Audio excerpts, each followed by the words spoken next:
हाँ जी, सत श्री अकाल जी साਰਿਆਂ ਨੂੰ। ਹਾਂਜੀ ਰਾਜੇ, ਨਿਊ ਵੈਕੈਂਸੀਜ਼ ਦੀ ਅਪਡੇਟ ਲਈ ਅੱਜ ਆਪਾਂ ਗੱਲ ਕਰ ਰਹੇ ਹਾਂ।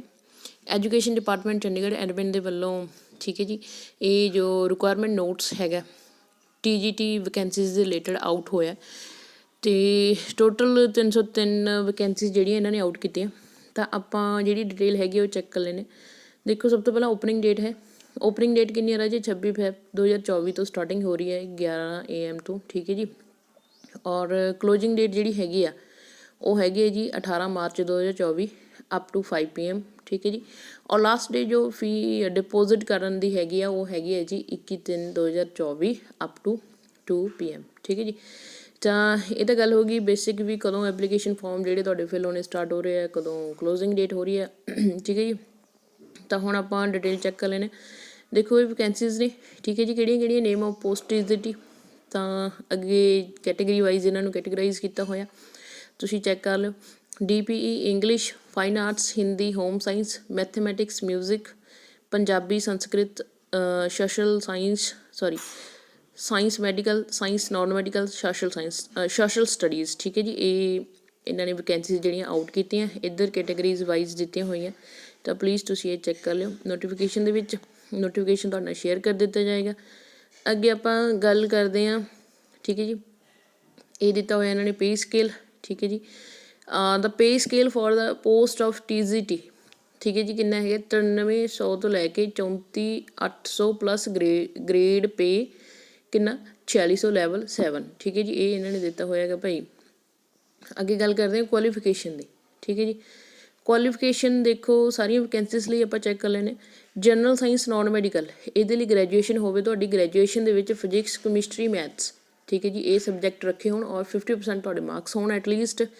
ਔਰ ਭਾਈ ਤੁਹਾਡੀ B.Ed ਕੰਪਲੀਟ ਹੋਵੇ, ਠੀਕ ਹੈ ਜੀ। 50% ਮਾਰਕਸ ਹੋਣ। ਉੱਥੇ ਵੀ ਤੁਸੀਂ ਜਿਹੜੇ ਮਤਲਬ ਦੇਖੋ ਇਹ ਮੇਨ ਸਬਜੈਕਟ ਤੁਹਾਡੇ ਸਾਇੰਸ ਅਤੇ ਮੈਥਸ ਹੋਣੇ ਜ਼ਰੂਰੀ ਨੇ, ਠੀਕ ਹੈ ਜੀ। ਐਜ਼ ਅ ਟੀਚਿੰਗ ਸਬਜੈਕਟ ਇਹ ਹੋਣ, ਜਾਂ ਤਾਂ ਸਾਇੰਸ ਹੋਵੇ ਜਾਂ ਫਿਰ ਮੈਥ ਹੋਵੇ, ਠੀਕ ਹੈ ਜੀ। ਅੱਗੇ ਆਪਾਂ ਗੱਲ ਕਰਦੇ ਹਾਂ, ਇਹਦੇ ਵਿੱਚ 50% ਮਾਰਕਸ ਹੀ ਤੁਹਾਡੇ ਹੋਣੇ ਚਾਹੀਦੇ ਐਟਲੀਸਟ, ਠੀਕ ਹੈ ਜੀ। ਅਤੇ ਤੁਹਾਡਾ ਜਿਹੜਾ CTET ਹੈ, ਠੀਕ ਹੈ, ਪੇਪਰ 1 2 ਉਹ ਜਿਹੜਾ ਤੁਹਾਡਾ ਕਲੀਅਰ ਹੋਣਾ ਚਾਹੀਦਾ। ਅਗਰ ਤੁਸੀਂ BSc B.Ed ਇੰਟੀਗ੍ਰੇਟਡ 4 ਈਅਰ ਦਾ ਕੋਰਸ ਕੀਤਾ, ਠੀਕ ਹੈ, ਤਾਂ ਵੀ ਤੁਸੀਂ ਐਲੀਜੀਬਲ ਹੋ। ਤਾਂ ਤੁਸੀਂ ਫਿਜ਼ਿਕਸ, ਕੈਮਿਸਟਰੀ, ਮੈਥਮੈਟਿਕ, ਇਹ ਤੁਹਾਡੇ ਕੋਲ ਜਿਹੜੇ 3 ਸਬਜੈਕਟ ਹੋਣੇ ਚਾਹੀਦੇ ਆ। ਔਰ 50% ਮਾਰਕਸ ਤੁਹਾਡੇ ਹੋਣ, ਠੀਕ ਹੈ ਜੀ। ਔਰ ਜਿਹੜਾ CTET ਦੀ ਕੁਆਲੀਫਿਕੇਸ਼ਨ ਹੈ ਉਹ ਸੇਮ ਹੀ ਹੈ, ਉਹ ਤੁਹਾਡਾ ਕਲੀਅਰ ਹੋਣਾ, ਕੁਆਲੀਫਾਈਡ ਹੋਣਾ ਚਾਹੀਦਾ ਹੈ। ਪੇਪਰ 2 ਜਿਹੜਾ ਉਹ ਵੀ ਤੁਹਾਡਾ ਕੁਆਲੀਫਾਈ ਹੋਣਾ ਚਾਹੀਦਾ। ਅੱਗੇ ਗੱਲ ਕਰਦੇ ਹਾਂ ਜਨਰਲ ਸਾਇੰਸ ਮੈਡੀਕਲ ਦੀ। ਇੱਥੇ ਹੁਣ ਕੀ ਹੈਗਾ, ਜਿਹੜੀ ਗ੍ਰੈਜੂਏਸ਼ਨ ਹੈ ਤੁਹਾਡੀ ਜੂਲੌਜੀ, ਬੋਟਨੀ ਅਤੇ ਕੈਮਿਸਟਰੀ ਨਾਲ ਹੋਵੇ। ਐਟਲੀਸਟ 50% ਮਾਰਕਸ ਤੁਸੀਂ ਉੱਥੇ ਲਏ ਹੋਣ, ਠੀਕ ਹੈ ਜੀ। B.Ed ਵੀ ਤੁਹਾਡੀ ਕੀਤੀ ਹੋਵੇ, ਠੀਕ ਹੈ। ਔਰ B.Ed ਦੇ ਵਿੱਚ ਸਾਇੰਸ ਹੈ ਜਾਂ ਟੀਚਿੰਗ ਸਬਜੈਕਟ ਜਿਹੜਾ ਤੁਹਾਡਾ ਰੱਖਿਆ ਹੋਵੇ ਔਰ 50% ਮਾਰਕਸ ਐਟਲੀਸਟ ਤੁਸੀਂ ਲਏ ਹੋਣ, ਠੀਕ ਹੈ ਜੀ। ਔਰ ਜਿਹੜਾ ਹੈਗਾ central teacher eligibility test paper 2 ਇਹ ਤੁਹਾਡਾ ਕੁਆਲੀਫਾਈ ਹੋਵੇ, ਠੀਕ ਹੈ ਜੀ। ਔਰ ਨੈਕਸਟ ਜਿਹੜਾ ਹੈਗਾ, ਅਗਰ ਇਹ ਨਹੀਂ ਤਾਂ ਤੁਸੀਂ 4 ਈਅਰ ਦੀ BSc B.Ed ਇੰਟੀਗ੍ਰੇਟਡ ਕੋਰਸ ਤੁਹਾਡਾ ਕੀਤਾ ਹੋਵੇ, ਜੂਲੌਜੀ, ਬੋਟਨੀ, ਕੈਮਿਸਟਰੀ, ਠੀਕ ਹੈ ਜੀ। ਇਹ ਤੁਹਾਡੇ ਵੱਲੋਂ ਇਹਦੇ ਵਿੱਚ ਕੀ ਹੈਗਾ 50% ਮਾਰਕਸ ਲਏ ਹੋਣ, ਠੀਕ ਹੈ ਜੀ। ਔਰ CTET ਜਿਹੜਾ ਹੈਗਾ ਪੇਪਰ 2 ਉਹ ਤੁਹਾਡਾ ਕੁਆਲੀਫਾਈ ਹੋਣਾ ਚਾਹੀਦਾ। ਸੋਸ਼ਲ ਸਾਇੰਸ ਦੀ ਗੱਲ ਕਰ ਲੈਂਦੇ ਹਾਂ ਰਾਜੀ। ਤਾਂ ਇਹਦੇ ਵਿੱਚ ਜਿਹੜੀ ਕੁਆਲੀਫਿਕੇਸ਼ਨ ਹੈ ਉਹ ਗ੍ਰੈਜੂਏਸ਼ਨ ਕੀਤੀ ਹੋਵੇ ਤੁਹਾਡੀ, ਠੀਕ ਹੈ। ਤਾਂ 7 ਸਬਜੈਕਟ ਦਿੱਤੇ ਹੋਏ ਆ ਨੀਚੇ, ਇਹਨਾਂ ਦੇ ਵਿੱਚੋਂ ਕੋਈ ਵੀ 2 ਤੁਸੀਂ ਚੂਜ਼ ਕੀਤੇ ਹੋਣ।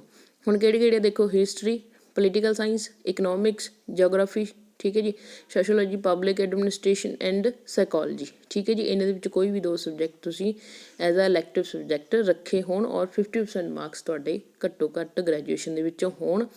ਅੱਗੇ ਗੱਲ ਕਰਦੇ ਹਾਂ ਬੈਚਲਰ ਡਿਗਰੀ ਜਿਹੜੀ ਹੈਗੀ ਆ, ਠੀਕ ਹੈ, B.Ed ਉਹ ਤੁਹਾਡੀ ਕੀਤੀ ਹੋਵੇ ਔਰ ਉਹਦੇ ਵਿੱਚ ਵੀ ਘੱਟੋ ਘੱਟ 50% ਨੰਬਰ ਤੁਸੀਂ ਲੈ ਕੇ ਗਏ ਹੋ, ਠੀਕ ਹੈ ਜੀ। ਔਰ ਜਿਹੜਾ CTET ਹੈ ਉਹ ਤੁਸੀਂ ਕਲੀਅਰ ਕੀਤਾ ਹੋਵੇ ਇੱਥੇ ਪੇਪਰ 2, ਠੀਕ ਹੈ ਜੀ। ਅਗਰ ਇਹਨਾਂ ਨੇ ਇੱਕ ਆਪਸ਼ਨ ਹੋਰ ਦਿੱਤੀ ਹੈ, ਇਹ ਨਹੀਂ ਤਾਂ next 4 year integrated BSc B.Ed ਕੀਤੀ ਹੋਈ ਹੈ ਤੁਹਾਡੀ, ਤਾਂ ਭਾਈ ਤੁਹਾਡੇ ਕੋਲ ਸੋਸ਼ਲ ਸਾਇੰਸ ਜਿਹੜਾ ਹੈਗਾ ਉਹ ਸਬਜੈਕਟ ਹੋਵੇ ਅਤੇ ਉਹਦੇ ਵਿੱਚ ਤੁਸੀਂ 50% ਮਾਰਕਸ ਲਏ ਹੋਣ, ਠੀਕ ਹੈ ਜੀ। ਔਰ CTET ਦੀ ਜਿਹੜੀ ਹੈਗੀ ਆ ਕੰਡੀਸ਼ਨ ਇਹਨਾਂ ਨੇ ਸੇਮ ਹੀ ਰੱਖੀ ਹੋਈ ਆ। ਨੈਕਸਟ ਗੱਲ ਕਰਦੇ ਹਾਂ ਮੈਥਮੈਟਿਕਸ, ਠੀਕ ਹੈ ਜੀ। ਮੈਥਮੈਟਿਕਸ ਦੇ ਵਿੱਚ ਕੀ ਹੈਗਾ, ਗ੍ਰੈਜੂਏਸ਼ਨ ਹੋਵੇ, ਠੀਕ ਹੈ। ਜਾਂ ਤਾਂ ਤੁਹਾਡੀ ਮਤਲਬ ਜਿਹੜੀ ਗ੍ਰੈਜੂਏਸ਼ਨ ਹੈ ਉਹ ਮੈਥ ਦੇ ਨਾਲ ਹੋਵੇ ਐਜ਼ ਅ ਇਲੈਕਟਿਵ ਸਬਜੈਕਟ, ਠੀਕ ਹੈ ਜੀ। ਜਾਂ ਫਿਰ ਤੁਹਾਡੀ ਭਾਈ BSc B.Ed ਇੰਟੀਗ੍ਰੇਟਡ ਕੋਰਸ ਕੀਤਾ ਹੋਵੇ ਤੁਹਾਡਾ, ਠੀਕ ਹੈ, ਉਹਦੇ ਵਿੱਚ ਤੁਸੀਂ ਮੈਥ ਰੱਖਿਆ ਹੋਵੇ ਔਰ ਐਟਲੀਸਟ 50% ਮਾਰਕਸ ਹੋਣ। B.Ed ਦੀ ਕੰਡੀਸ਼ਨ ਸੇਮ ਹੀ ਹੈ, B.Ed ਤੁਹਾਡੀ ਕੀਤੀ ਹੋਵੇ, ਠੀਕ ਹੈ। ਔਰ B.Ed ਦੇ ਵਿੱਚ ਵੀ ਮੈਥ ਹੈ ਜਾਂ ਟੀਚਿੰਗ ਸਬਜੈਕਟ ਤੁਸੀਂ ਰੱਖਿਆ ਹੋਵੇ, ਠੀਕ ਹੈ ਜੀ। ਔਰ ਜਿਹੜੀ ਸੀਟੈਟ ਦੀ ਕੰਡੀਸ਼ਨ ਹੈ ਰਾਜੇ, ਉਹ ਪੇਪਰ 2 ਤੁਸੀਂ ਇੱਥੇ ਕੁਆਲੀਫਾਈਡ ਹੋਣੇ ਚਾਹੀਦੇ ਹੋ, ਠੀਕ ਹੈ ਜੀ। ਇੰਗਲਿਸ਼ ਦੇ ਵਿੱਚ ਵੀ ਸੇਮ ਹੀ ਹੈ। ਇੰਗਲਿਸ਼ ਦੇ ਵਿੱਚ ਕੀ ਹੈਗਾ, ਜਿਹੜਾ ਤੁਹਾਡਾ ਇੰਗਲਿਸ਼ ਸਬਜੈਕਟ ਹੈਗਾ ਉਹ ਐਜ ਇਲੈਕਟਿਵ ਸਬਜੈਕਟ ਤੁਸੀਂ ਲਿਆ ਹੋਵੇ, ਠੀਕ ਹੈ ਜੀ। ਔਰ 50% ਮਾਰਕਸ ਤੁਸੀਂ ਗ੍ਰੈਜੂਏਸ਼ਨ ਦੇ ਵਿੱਚੋਂ ਸਕੋਰ ਕਰੇ ਹੋਣ, ਔਰ ਬੈਚਲਰ ਆਫ ਐਜੂਕੇਸ਼ਨ ਮਤਲਬ B.Ed ਵੀ ਤੁਹਾਡੀ ਕੀਤੀ ਹੋਵੇ, ਔਰ B.Ed ਦੇ ਵਿੱਚ English as a teaching subject ਤੁਹਾਡਾ ਹੋਣਾ ਚਾਹੀਦਾ, ਠੀਕ ਹੈ ਜੀ। ਔਰ ਤੁਹਾਡੀ ਭਾਈ ਜਿਹੜੀ ਸੀਟੈਟ ਦੀ ਕੁਆਲੀਫਿਕੇਸ਼ਨ ਹੈ ਨਾ, central teacher eligibility test paper 2 ਤੁਹਾਡਾ ਇਹ ਪਾਸ ਹੋਵੇ, ਠੀਕ ਹੈ ਜੀ। ਨੈਕਸਟ ਗੱਲ ਕਰ ਲੈਂਦੇ ਹਾਂ ਹਿੰਦੀ ਦੀ। ਹਿੰਦੀ ਸਬਜੈਕਟ ਲਈ ਜਿਹੜੀ ਕੁਆਲੀਫਿਕੇਸ਼ਨ ਹੈ, ਇਹਦੇ ਵਿੱਚ ਜਿਹੜੀ ਤੁਹਾਡੀ ਗ੍ਰੈਜੂਏਸ਼ਨ ਹੈ, ਠੀਕ ਹੈ ਜੀ, ਉਹ ਵਿਦ ਹਿੰਦੀ ਸਬਜੈਕਟ ਤੁਸੀਂ ਇੱਥੇ ਕੀਤੀ ਹੋਵੇ, ਔਰ 50% ਮਾਰਕਸ ਜਿਹੜੇ ਤੁਹਾਡੇ ਹੋਣੇ ਚਾਹੀਦੇ ਆ, ਠੀਕ ਹੈ ਜੀ। ਔਰ B.Ed ਵੀ ਕੀਤੀ ਹੋਵੇ, B.Ed ਦੇ ਵਿੱਚ Hindi as a teaching subject ਤੁਸੀਂ ਉੱਥੇ ਲਿਆ ਹੋਵੇ, ਔਰ 50% ਮਾਰਕਸ ਤੁਹਾਡੇ ਹੋਣੇ ਚਾਹੀਦੇ ਆ, ਠੀਕ ਹੈ ਜੀ। ਔਰ ਸੀਟੈਟ ਪੇਪਰ 2 ਜਿਹੜਾ ਹੈਗਾ ਇਹ ਤੁਹਾਡਾ ਕਲੀਅਰ ਹੋਣਾ ਚਾਹੀਦਾ, ਠੀਕ ਹੈ ਜੀ। ਪੰਜਾਬੀ ਦੀ ਗੱਲ ਕਰੀਏ, ਪੰਜਾਬੀ ਦੇ ਵਿੱਚ ਕੀ ਹੈਗਾ, ਗ੍ਰੈਜੂਏਸ਼ਨ ਔਰ it's equivalent from a recognised university with Punjabi as an elective subject, ਠੀਕ ਹੈ ਜੀ, ਇਹ ਤੁਹਾਡੀ ਹੋਣੀ ਚਾਹੀਦੀ ਹੈ। 50% ਮਾਰਕਸ ਤੁਸੀਂ ਲਏ ਹੋਣ, ਠੀਕ ਹੈ ਜੀ। ਬੈਚਲਰ ਆਫ ਐਜੂਕੇਸ਼ਨ ਡਿਗਰੀ ਇਹ ਤੁਹਾਡੀ B.Ed ਕੀਤੀ ਹੋਵੇ 50% ਮਾਰਕਸ ਦੇ ਨਾਲ, ਔਰ ਪੰਜਾਬੀ ਐਜ ਅ ਟੀਚਿੰਗ ਸਬਜੈਕਟ ਤੁਸੀਂ ਰੱਖੀ ਹੋਵੇ, ਠੀਕ ਹੈ ਜੀ। ਔਰ ਸੀਟੈਟ ਪੇਪਰ 2 ਜਿਹੜਾ ਹੈਗਾ ਉਹ ਤੁਹਾਡਾ ਕਲੀਅਰ ਹੋਣਾ ਚਾਹੀਦਾ, ਠੀਕ ਹੈ ਜੀ। ਸੰਸਕ੍ਰਿਤ ਦੀ ਗੱਲ ਕਰੀਏ ਤਾਂ ਗ੍ਰੈਜੂਏਸ਼ਨ ਦੇ ਵਿੱਚ ਸੰਸਕ੍ਰਿਤ ਜਿਹੜੀ ਹੈਗੀ ਹੈ ਐਜ ਅ ਇਲੈਕਟਿਵ ਸਬਜੈਕਟ ਤੁਸੀਂ ਚੂਜ਼ ਕੀਤੀ ਹੋਵੇ, 50% ਮਾਰਕਸ ਤੁਸੀਂ ਲਏ ਹੋਣ ਗ੍ਰੈਜੂਏਸ਼ਨ ਦੇ ਵਿੱਚੋਂ। ਬੈਚਲਰ ਜਿਹੜੀ ਡਿਗਰੀ ਹੈਗੀ ਹੈ B.Ed ਦੀ ਇਹ ਤੁਹਾਡੀ ਕੰਪਲੀਟ ਹੋਵੇ, ਠੀਕ ਹੈ ਜੀ। 50% ਮਾਰਕਸ ਤੁਸੀਂ ਇੱਥੇ ਲਏ ਹੋਣ, ਔਰ Sanskrit as a teaching subject ਤੁਸੀਂ ਇੱਥੇ ਰੱਖਿਆ ਹੋਵੇ, ਠੀਕ ਹੈ ਜੀ। ਐਂਡ ਸੀਟੈਟ ਜਿਹੜਾ ਹੈਗਾ ਪੇਪਰ 2 ਇਹ ਤੁਹਾਡਾ ਕੁਆਲੀਫਾਈ ਹੋਣਾ ਚਾਹੀਦਾ, ਠੀਕ ਹੈ ਜੀ। ਅੱਗੇ ਗੱਲ ਕਰਦੇ ਹਾਂ DPE ਫਿਜ਼ੀਕਲ ਐਜੂਕੇਸ਼ਨ ਦੀ, ਤਾਂ ਗ੍ਰੈਜੂਏਸ਼ਨ ਹੋਵੇ, ਠੀਕ ਹੈ ਜੀ। ਅਤੇ ਗ੍ਰੈਜੂਏਸ਼ਨ ਦੇ ਵਿੱਚ 50% ਮਾਰਕਸ ਹੋਣ, ਨਾਲ ਤੁਹਾਡਾ DPE ਐਡ ਜਾਂ BPE ਐਡ ਇਹ ਤੁਸੀਂ 50% ਮਾਰਕਸ ਨਾਲ ਕੀਤੀ ਹੋਵੇ, ਜਾਂ ਫਿਰ integrated degree in physical education or it's equivalent with at least 50% marks from recognised university ਇਹ ਤੁਹਾਡੇ ਵੱਲੋਂ ਹੋਣਾ ਚਾਹੀਦਾ, ਠੀਕ ਹੈ ਜੀ। ਅੱਗੇ ਗੱਲ ਕਰਦੇ ਹਾਂ ਫਾਈਨ ਆਰਟਸ, ਠੀਕ ਹੈ ਜੀ। Bachelor of fine arts degree ਤੁਹਾਡੀ 50% ਮਾਰਕਸ ਦੇ ਨਾਲ ਤੁਸੀਂ ਕੀਤੀ ਹੋਵੇ, ਠੀਕ ਹੈ ਜੀ। ਔਰ ਹੋਮ ਸਾਇੰਸ ਦੇ ਲਈ ਕੀ ਹੈਗਾ BSc degree in home science, ਠੀਕ ਹੈ ਜੀ, ਜਾਂ ਇਹਦੇ ਇਕੁਇਵਲੈਂਟ ਜਿਹੜੀ ਰਿਕੋਗਨਾਈਜ਼ਡ ਯੂਨੀਵਰਸਿਟੀ ਵੱਲੋਂ ਕੋਈ ਡਿਗਰੀ ਹੈਗੀ ਹੈ ਉਹ ਤੁਹਾਡੇ ਵੱਲੋਂ ਕੀਤੀ ਹੋਵੇ, ਔਰ 50% ਮਾਰਕਸ ਤੁਸੀਂ ਕੀਤੇ ਹੋਣ, ਠੀਕ ਹੈ ਜੀ। ਜਾਂ ਫਿਰ ਬੈਚਲਰ ਨਹੀਂ, ਸੈਕਿੰਡ ਕੰਡੀਸ਼ਨ ਹੀ ਇਹਦੀ B.Ed ਕੀਤੀ ਹੋਵੇ, ਠੀਕ ਹੈ। 50% ਮਾਰਕਸ ਤੁਹਾਡੇ ਇੱਥੇ ਲਏ ਹੋਣ ਤੁਸੀਂ, ਔਰ B.Ed ਦੇ ਵਿੱਚ ਜਿਹੜੇ ਹੋਮ ਸਾਇੰਸ ਜਾਂ ਡੋਮੈਸਟਿਕ ਸਾਇੰਸ ਐਜ ਅ ਟੀਚਿੰਗ ਸਬਜੈਕਟ ਤੁਸੀਂ ਰੱਖਿਆ ਹੋਵੇ। ਮਿਊਜ਼ਿਕ ਦੀ ਗੱਲ ਕਰੀਏ ਤਾਂ ਮਿਊਜ਼ਿਕ ਦੇ ਵਿੱਚ ਕੀ ਹੈ, ਗ੍ਰੈਜੂਏਸ਼ਨ ਜਿਹੜੀ ਤੁਹਾਡੀ ਹੋਣੀ ਚਾਹੀਦੀ ਹੈ ਵਿਦ ਮਿਊਜ਼ਿਕ ਸਬਜੈਕਟ, ਠੀਕ ਹੈ ਜੀ। ਐਟਲੀਸਟ 50% ਮਾਰਕਸ ਤੁਸੀਂ ਲਏ ਹੋਣ, ਔਰ B.Ed ਜਿਹੜੀ ਤੁਹਾਡੀ ਰਾਜੇ ਉਹ ਹੋਵੇ, ਉਹਦੇ ਵਿੱਚ ਵੀ ਜਿਹੜਾ ਐਜ ਅ ਟੀਚਿੰਗ ਸਬਜੈਕਟ ਮਿਊਜ਼ਿਕ ਤੁਸੀਂ ਰੱਖਿਆ ਹੋਵੇ, ਔਰ 50% ਮਾਰਕਸ ਤੁਹਾਡੇ ਵੱਲੋਂ ਸਿਕਿਉਰ ਕੀਤੇ ਜਾਣ, ਠੀਕ ਹੈ ਜੀ। ਜਾਂ ਫਿਰ ਔਰ ਪਾਇਆ ਇਹਨਾਂ ਨੇ ਕੀ ਦਿੱਤਾ ਹੋਇਆ, graduation in any subject from recognised university with at least 50% marks, or degree in music from recognised institute with at least 50% marks, ਠੀਕ ਹੈ ਜੀ। ਇਹ ਦੋ ਜਿਹੜੀਆਂ ਹੈਗੀਆਂ ਨੇ ਦਿੱਤੀਆਂ ਹੋਈਆਂ ਕੰਡੀਸ਼ਨਸ, ਤਾਂ ਤੁਸੀਂ ਇਹ ਚੈੱਕ ਕਰ ਲਿਓ। ਹਾਂਜੀ, ਹੁਣ ਸਾਰਾ ਤੁਸੀਂ ਇੱਕ ਵਾਰ ਦੇਖ ਲਈਆਂ ਵੈਕੈਂਸੀਜ਼ ਦੀ, ਮਤਲਬ ਜੋ ਵੀ ਇਹਨਾਂ ਦੀ ਰਿਕੁਆਇਰਮੈਂਟ ਹੈਗੀ ਆ, ਹੈ ਨਾ, ਠੀਕ ਹੈ। ਤਾਂ ਇੱਥੇ ਦੋ ਚੀਜ਼ਾਂ ਤੁਸੀਂ ਅਗਰ ਧਿਆਨ ਦਿੱਤੀਆਂ ਹੋਣ, ਇੱਕ ਤਾਂ ਇਹਨਾਂ ਨੇ ਕਿਹਾ ਵੀ ਘੱਟੋ ਘੱਟ ਤੁਹਾਡੇ 50% ਮਾਰਕਸ ਹੋਣੇ ਚਾਹੀਦੇ ਸਾਰੀਆਂ ਵੈਕੈਂਸੀਜ਼ ਦੇ ਵਾਸਤੇ, ਹੈ ਨਾ। 50% 50% ਕਿਹਦੇ ਵਿੱਚੋਂ, ਇੱਕ ਤਾਂ ਗ੍ਰੈਜੂਏਸ਼ਨ ਦੇ ਵਿੱਚੋਂ, ਇੱਕ B.Ed ਦੇ ਵਿੱਚੋਂ, ਠੀਕ ਹੈ ਜੀ। ਔਰ B.Ed ਸਾਰੀ ਹੀ ਆਲਮੋਸਟ ਸਾਰੇ ਸਬਜੈਕਟਸ ਦੇ ਲਈ ਹੀ ਕੰਪਲਸਰੀ ਹੈ, ਠੀਕ ਹੈ। ਤਾਂ ਇਹ ਚੀਜ਼ ਦਾ ਖਾਸ ਖਿਆਲ ਰੱਖਿਓ। ਦੇਖੋ ਆਪਣੇ ਹਰਿਆਣਾ ਦੀਆਂ ਟੀਚਿੰਗ ਵੈਕੈਂਸੀਜ਼ ਹੋ ਗਈਆਂ, ਇਹ ਚੰਡੀਗੜ੍ਹ ਦੀਆਂ, ਪੰਜਾਬ ਦੀਆਂ ਹੋ ਗਈਆਂ। ਅਗਰ ਸਕੂਲ ਲੈਵਲ 'ਤੇ ਟੀਚਿੰਗ ਕਰਨੀ ਹੈ ਤਾਂ B.Ed most important role play ਕਰਦੀ ਹੈ, ਠੀਕ ਹੈ। ਤਾਂ ਉਹ ਤੁਸੀਂ ਆਪਣਾ ਉਸ ਅਕੋਰਡਿੰਗ ਦੇਖ ਲਿਓ। ਅੱਗੇ ਆਪਾਂ ਗੱਲ ਕਰਦੇ ਹਾਂ ਮੋਡ ਆਫ ਸਿਲੈਕਸ਼ਨ, ਹੈ ਨਾ, ਔਰ ਜੋ ਐਗਜ਼ਾਮੀਨੇਸ਼ਨ ਸਕੀਮ ਹੈਗੀ ਆ ਉਹਦੇ ਰਿਲੇਟਡ, ਠੀਕ ਹੈ। ਮੈਰਿਟ ਲਿਸਟ ਜਿਹੜੀ ਹੈਗੀ ਹੈ ਉਹ ਤੁਹਾਨੂੰ ਪਤਾ ਹੈ ਨਾ, ਕੰਪੀਟੀਸ਼ਨ ਬਹੁਤ ਜ਼ਿਆਦਾ, ਜਿੰਨੇ ਤੁਸੀਂ ਮਾਰਕਸ ਲਓਗੇ ਉਹਨਾਂ ਦੇ ਬੇਸ ਦੀ ਜਿਹੜੀ ਇਹ ਤਿਆਰ ਹੁੰਦੀ ਹੈ ਮੈਰਿਟ ਲਿਸਟ, ਠੀਕ ਹੈ ਜੀ। ਤਾਂ ਕਹਿੰਦੇ ਜੀ 150 ਮਾਰਕਸ ਦਾ ਪੇਪਰ ਹੋਊਗਾ, ਪਾਰਟ A ਅਤੇ ਪਾਰਟ B, ਠੀਕ ਹੈ ਜੀ। ਜਿਹੜਾ ਪਾਰਟ A ਹੈ, ਠੀਕ ਹੈ, ਉਹ ਤੁਹਾਡਾ ਜਿਹੜਾ ਹੈਗਾ ਉਹ ਹੋਏਗਾ, ਪਾਰਟ A ਦੇ ਵਿੱਚ 50 ਮਿੰਟ ਹੋਣਗੇ, ਠੀਕ ਹੈ। ਔਰ ਪਾਰਟ B ਦੇ ਵਿੱਚ ਕਿੰਨੇ ਹੋਣਗੇ, 100 ਮਿੰਟ 100 ਮਿੰਟ ਹੋਣਗੇ, ਠੀਕ ਹੈ ਜੀ। ਟੋਟਲ 150 ਕੁਐਸਚਨ ਹੀ ਤੁਹਾਨੂੰ ਦਿੱਤੇ ਜਾਣਗੇ, ਮਤਲਬ ਪਾਰਟ A ਦੇ ਵਿੱਚ 50 ਕੁਐਸਚਨ ਆਉਣਗੇ, ਪਾਰਟ B ਦੇ ਵਿੱਚ 100 ਕੁਐਸਚਨ ਆਉਣਗੇ, ਠੀਕ ਹੈ ਜੀ। ਕੁਆਲੀਫਾਈਂਗ ਜਿਹੜਾ ਹੈਗਾ ਉਹ ਰੇਸ਼ੋ ਰੱਖੀ ਇਹਨਾਂ ਨੇ 40% ਜਿਹੜਾ ਤੁਹਾਡਾ ਮਾਰਕਸ ਤੁਸੀਂ ਲੈਂਦੇ ਹੋ ਤਾਂ ਤੁਸੀਂ ਕੁਆਲੀਫਾਈ ਮੰਨੇ ਜਾਂਦੇ ਹੋ। ਬਟ ਸਿਲੈਕਸ਼ਨ ਤਾਂ ਹੀ ਹੋਏਗੀ ਜੇ ਨਾਮ ਮੈਰਿਟ ਲਿਸਟ 'ਚ ਆਏਗਾ, ਠੀਕ ਹੈ ਜੀ। ਤਾਂ ਹੁਣ ਗੱਲ ਕਰ ਲੈਂਦੇ ਹਾਂ ਪਾਰਟ ਏ ਦੇ ਵਿੱਚ ਕੀ ਆਏਗਾ। 12 ਕੁਐਸਚਨ ਆਉਣਗੇ ਕਾਹਦੇ, ਜਨਰਲ ਅਵੇਅਰਨੈਸ ਦੇ, ਰੀਜ਼ਨਿੰਗ ਦੇ, ਮੈਥਸ ਜਿਹੜਾ ਆਪਣਾ ਅਰਥਮੈਟੀਕਲ ਐਂਡ ਨਿਊਮੈਰੀਕਲ ਅਬਿਲਿਟੀ ਹੁੰਦੀ ਆ, ਠੀਕ ਹੈ ਜੀ। ਅਤੇ ਅੱਗੇ ਜਿਹੜਾ ਹੈਗਾ ਭਾਈ information and communication technology 12 question ਉਹਦੇ ਆਉਣਗੇ ਕੰਪਿਊਟਰ ਦੇ। Teaching aptitude and pedagogy 12 question ਇਹ ਆਉਣਗੇ ਤੁਹਾਨੂੰ, ਠੀਕ ਹੈ। ਅੱਗੇ 5 ਕੁਐਸਚਨ ਇੰਗਲਿਸ਼ ਦੇ, 5 ਹਿੰਦੀ ਦੇ ਅਤੇ 4 ਪੰਜਾਬੀ ਦੇ, ਠੀਕ ਹੈ ਜੀ। 14 ਕੁਐਸਚਨ ਤੁਹਾਨੂੰ ਇਹ ਮਿਲਣਗੇ ਦੇਖਣ ਨੂੰ ਪਾਰਟ ਏ ਦੇ ਵਿੱਚ। ਹੁਣ ਗੱਲ ਕਰਦੇ ਹਾਂ ਪਾਰਟ ਬੀ ਦੀ, ਹੈ ਨਾ। ਤਾਂ ਜੋ ਵੀ ਤੁਹਾਡਾ ਸਪੈਸੀਫਿਕ ਸਬਜੈਕਟ ਹੈਗਾ ਪੋਸਟ ਦੇ ਨਾਲ ਰਿਲੇਟਡ, ਹੈ ਨਾ, ਤਾਂ ਉਹਦੇ ਵਿੱਚੋਂ ਤੁਹਾਨੂੰ 100 ਕੁਐਸਚਨ ਦੇਖਣ ਨੂੰ ਮਿਲਣਗੇ। ਹਰ ਇੱਕ ਕੁਐਸਚਨ 1 ਨੰਬਰ ਦਾ ਹੋਏਗਾ, ਠੀਕ ਹੈ ਜੀ। ਅੱਗੇ ਇਹਨਾਂ ਨੇ ਨੋਟ ਲਿਖਿਆ ਹੋਇਆ, ਕਹਿੰਦੇ ਵੀ minimum qualification marks for each part will be 40%। ਉਹ ਆਪਾਂ ਪਹਿਲਾਂ ਗੱਲ ਕਰ ਚੁੱਕੇ ਹਾਂ। ਨੈਗੇਟਿਵ ਮਾਰਕਿੰਗ ਹੋਏਗੀ, ਕਿੰਨੀ ਹੋਏਗੀ, 0.25 ਮਾਰਕਸ ਦੀ, ਠੀਕ ਹੈ ਜੀ। ਅਗਰ 4 ਕੁਐਸਚਨ ਗਲਤ ਕਰੇ ਹੋਣੇ ਤਾਂ 1 ਨੰਬਰ ਸਿੱਧਾ ਕੱਟ ਲੈਣਗੇ, ਠੀਕ ਹੈ ਜੀ।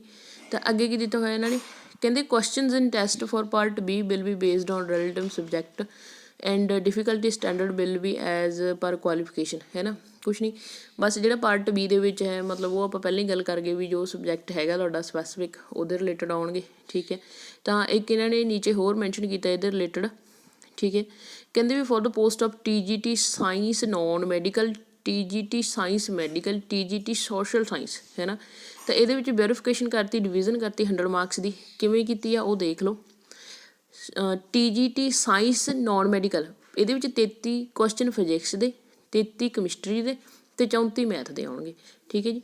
ਸਾਇੰਸ ਮੈਡੀਕਲ ਦੇ ਵਿੱਚ ਕੀ ਹੈਗਾ, 33 ਬੋਟਨੀ ਦੇ, 33 ਜੂਲੋਜੀ ਦੇ ਅਤੇ 34 ਕੈਮਿਸਟਰੀ ਦੇ ਆਉਣਗੇ, ਠੀਕ ਹੈ ਜੀ।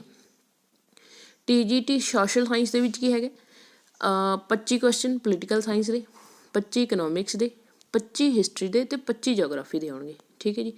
ਇਹ ਤੁਸੀਂ ਚੈੱਕ ਕਰ ਲਿਓ। ਔਰ ਐਗਜ਼ਾਮੀਨੇਸ਼ਨ ਕੁਐਸਚਨਸ ਵਿਲ ਵੀ ਬਾਇਲਿੰਗੁਅਲ, ਮਤਲਬ ਇਹ ਇੰਗਲਿਸ਼ ਅਤੇ ਹਿੰਦੀ ਦੇ ਵਿੱਚ ਤੁਹਾਨੂੰ ਜਿਹੜਾ ਪੇਪਰ ਦੇਖਣ ਨੂੰ ਮਿਲੇਗਾ, ਠੀਕ ਹੈ ਜੀ। ਅੱਗੇ ਇਹਨਾਂ ਨੇ ਸਿਲੈਕਸ਼ਨ ਪ੍ਰੋਸੈਸ ਦਿੱਤੀ ਹੈ ਨਾ, ਸਬਮਿਟ ਕਰਨਾ ਹੈ ਔਨਲਾਈਨ ਜਿਹੜਾ ਹੈਗਾ, ਸੋਰੀ ਸਿਲੈਕਸ਼ਨ ਪ੍ਰੋਸੈਸ ਨਹੀਂ, ਸਿਲੈਕਸ਼ਨ ਪ੍ਰੋਸੀਜਰ ਦਿੱਤਾ ਹੋਇਆ। All the candidates who will submitted online application along with requested fee, ਹੈ ਨਾ। ਤਾਂ ਫੀ ਵੀ ਦੱਸੀ ਇਹਨਾਂ ਨੇ, ਹੈ ਨਾ, ਬਿਫੋਰ ਦਾ ਕਲੋਜ਼ਿੰਗ ਡੇਟ ਉਹ ਤੁਸੀਂ ਫਿਲ ਕਰਨੀ ਹੈ। ਔਰ ਉਹਦੇ ਬਾਅਦ ਤੁਹਾਨੂੰ ਐਡਮਿਟ ਕਾਰਡ ਇਸ਼ੂ ਹੋਣਗੇ, ਹੈ ਨਾ। ਤਾਂ ਰਿਟਨ ਐਗਜ਼ਾਮ ਜਿਹੜਾ ਹੈਗਾ issue admit card to appear in the written exam without checking the eligibility condition, ਹੈ ਨਾ, ਉਹ ਇਹਨਾਂ ਨੇ ਦਿੱਤਾ। ਆਫਟਰ ਦਾ ਕਹਿੰਦੇ conducting of written test, answer key ਜਿਹੜੀ ਉਹ ਤੁਹਾਡੀ ਅਪਲੋਡ ਕਰ ਦਿੱਤੀ ਜਾਏਗੀ, ਠੀਕ ਹੈ। ਫਿਰ ਤੁਸੀਂ ਚੈੱਕ ਕਰ ਲਿਓ, ਜੋ ਕੋਈ ਓਬਜੈਕਸ਼ਨ ਹੋਈ ਤੁਹਾਡੇ ਤੋਂ ਲੈ ਲੈਣਗੇ। ਤਾਂ ਮਾਰਕਸ ਜਿੰਨੇ ਵੀ ਤੁਸੀਂ ਲਓਗੇ, ਹੈ ਨਾ, ਉਹ ਫਿਰ ਵੈਬਸਾਈਟ ਦੇ ਉੱਪਰ ਪਾ ਦੇਣਗੇ, ਹੈ ਨਾ। ਇਨ case 2 or more candidate are having same marks, ਹੁਣ ਮੰਨ ਲਓ 2 ਦੇ ਇੱਕੋ ਜਿਹੇ ਮਾਰਕਸ ਆਉਂਦੇ ਆ, ਹੈ ਨਾ, ਤਾਂ ਫਿਰ ਏਜ ਦੇ ਅਕੋਰਡਿੰਗ ਜਿਹੜੀ ਉਹ ਮੈਰਿਟ ਦੇ ਵਿੱਚ ਉਹ ਬੰਦੇ ਦਾ ਰੈਂਕ ਚਲਾ ਜਾਊਗਾ, ਠੀਕ ਹੈ। ਤਾਂ ਕਹਿੰਦੇ ਵੀ merit list prepared on basis of marks, ਹੈ ਨਾ। ਆਪ ਪਹਿਲੇ ਵੀ ਗੱਲ ਕਰ ਚੁੱਕੇ ਹਾਂ ਵੀ ਜੋ ਵੀ ਮਤਲਬ ਮਾਰਕਸ ਤੁਸੀਂ ਸਕੋਰ ਕਰੋਗੇ ਉਹਦੇ ਅਕੋਰਡਿੰਗ ਹੀ ਮਿਲਣਗੇ ਤੁਹਾਨੂੰ ਇਹ, ਹੈ ਨਾ। ਕੁਛ ਨਹੀਂ ਹੈਗਾ, ਬਸ ਥੋੜ੍ਹਾ ਜਿਹਾ ਇਹ ਦੇਖ ਲਿਓ, ਪੜ੍ਹ ਲਿਓ, ਤੁਸੀਂ ਚੈੱਕ ਕਰ ਲਿਓ। ਨੋਰਮਲ ਪ੍ਰੋਸੈਸ ਹੀ ਦਿੱਤੀ ਹੋਈ ਆ। ਅੱਗੇ ਗੱਲ ਕਰਦੇ ਹਾਂ ਏਜ ਲਿਮਿਟ, ਠੀਕ ਹੈ। ਮੋਸਟ ਇੰਪੋਰਟੈਂਟ ਹੈ 21 ਤੋਂ 37 ਸਾਲ, ਠੀਕ ਹੈ। ਜਿਹੜੀ ਏਜ ਲਿਮਿਟ ਕਿੰਨੀ ਹੋਣੀ ਚਾਹੀਦੀ ਤੁਹਾਡੀ, 21 ਤੋਂ 37 ਸਾਲ ਇਹ ਹੋਣੀ ਚਾਹੀਦੀ ਹੈ। ਕਦੋਂ, 1/1/2024 ਨੂੰ, ਠੀਕ ਹੈ ਜੀ।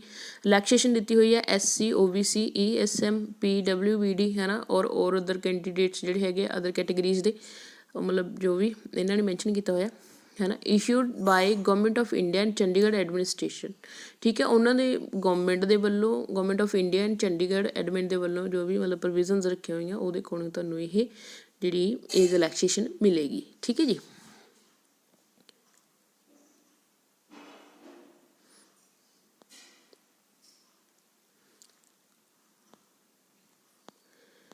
ਅੱਗੇ ਫੀ ਰਹਿ ਗਈ ਹੁਣ ਆਪਣੀ ਇਕੱਲੀ, ਇਹ ਦੇਖੋ ਐਪਲੀਕੇਸ਼ਨਸ ਜਿਹੜੀਆਂ ਔਨਲਾਈਨ ਹੀ ਸਬਮਿਟ ਹੋਣਗੀਆਂ ਉਹ ਆਪਾਂ ਉੱਪਰ ਡੇਟਸ ਦੇ ਚੁੱਕੇ ਹਾਂ, ਹੈ ਨਾ। ਫੀ ਦੀ ਗੱਲ ਕਰੀਏ, ਐਪਲੀਕੇਸ਼ਨ ਜਿਹੜੀ ਫੀ ਹੈਗੀ ਆ ਉਹ ਨੋਨ ਰਿਫੰਡੇਬਲ ਆ। ਕਿੰਨੀ ਹੈ, 1000 ਰੁਪਈਆ, ਠੀਕ ਹੈ। ਅਗਰ ਕੋਈ ਐਸੀ ਕੈਂਡੀਡੇਟ ਆ ਉਹਦੇ ਲਈ 500 ਰੁਪਏ, ਬਟ ਜੇ ਕੋਈ ਅਦਰ ਕੈਟੇਗਰੀਜ਼ ਦੇ ਨੇ ਉਹਨਾਂ ਲਈ ਸਾਰਿਆਂ ਲਈ 1000 ਰੁਪਏ ਜਿਹੜੀ ਫੀ ਆ। ਇਕੱਲੇ ਐਸੀ ਕੈਂਡੀਡੇਟਸ ਦੀ ਜਿਹੜੀ ਫੀ ਆ ਉਹ 500 ਰੁਪਏ ਆ ਜੀ, ਠੀਕ ਹੈ ਜੀ।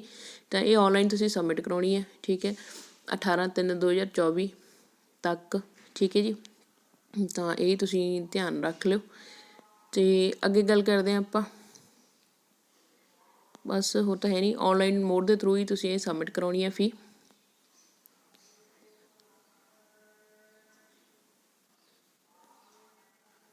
ਆ ਡੇਟਸ ਆਪਾਂ ਆਲਰੇਡੀ ਦੇਖ ਚੁੱਕੇ ਹਾਂ, ਜਨਰਲ ਇੰਸਟਰਕਸ਼ਨਸ ਨੇ, ਠੀਕ ਹੈ, ਅਤੇ ਇਹ ਪੜ੍ਹ ਲਿਓ। ਤਾਂ ਆਪਾਂ ਇਹ ਡਿਟੇਲ ਡਿਸਕ੍ਰਿਪਸ਼ਨ ਜਿਹੜੀ ਹੈਗੀ ਆਪਾਂ ਚੈੱਕ ਕੀਤੀ ਆ। ਤਾਂ ਜੋ ਵੀ ਕੈਂਡੀਡੇਟ ਐਲੀਜੀਬਲ ਨੇ ਤਾਂ ਉਹ ਭਾਈ ਤੁਸੀਂ ਇਹ ਫੋਰਮ ਜਿਹੜੇ ਹੈਗੇ ਆ ਅਪਲਾਈ ਕਰ ਸਕਦੇ ਹੋ। ਅਗਰ ਤੁਹਾਡਾ ਕੋਈ ਡਾਊਟ ਹੈ ਜਾਂ ਕੋਈ ਹੋਰ ਕੁਆਰੀ ਆ ਤਾਂ ਦੈਨ ਤੁਸੀਂ ਸਾਨੂੰ ਕਾਲ ਕਰ ਸਕਦੇ ਹੋ। ਧੰਨਵਾਦ।